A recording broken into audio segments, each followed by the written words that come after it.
स्वयं हनुमान जी महाराज ने रामेश्वर महादेव के पास उनके कर कमलों के द्वारा सुंदर भगवान महादेव का लिंग स्थापित किया और इस लिंग का नाम है, बोलिए विश्वेश्वर महादेव।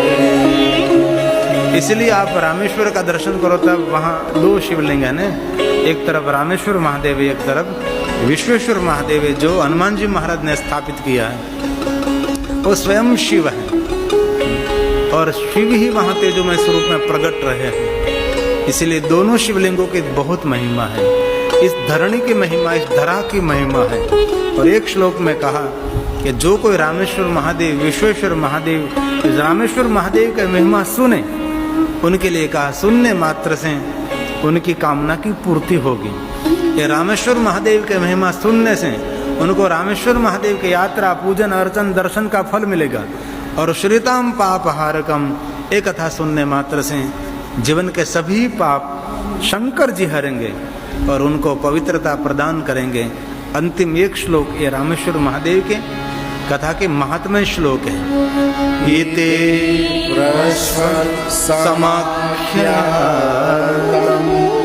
ज्योतिर्लिंग शिवस्य रामेश्वरा वेदं दिव्यं श्रृण्वन्तं पापहारकं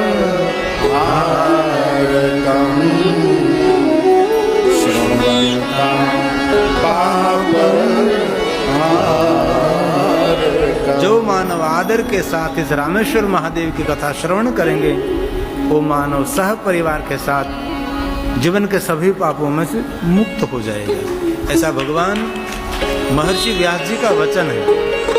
ये महात्मा ही रहता है ना, क्योंकि हमारे पुराणों में पाप और पुण्य की बहुत महिमा है। बस कदम कदम पर लिखा है पाप में से मुक्त हो जाएगा, पाप में से मुक्त हो जाएगा, पाप में से मुक्त हो जाएगा, कदम कदम पर ऐसी महात्मा है।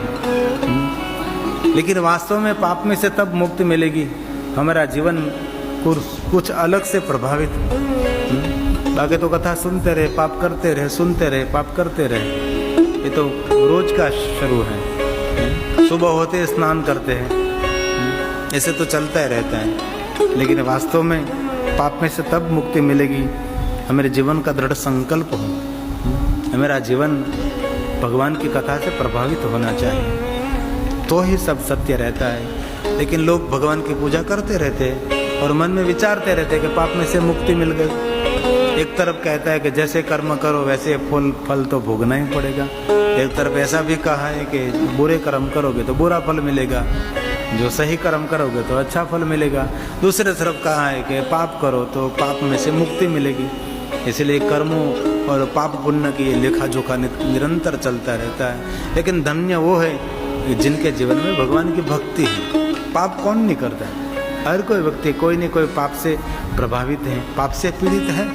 लेकिन जिनके हृदय में भगवान शंकर जी की भक्ति है, जिनके हृदय में महादेव के प्रति प्रेम है, उनका जन्म लेना धन्य है, उनका जीवन धन्य है।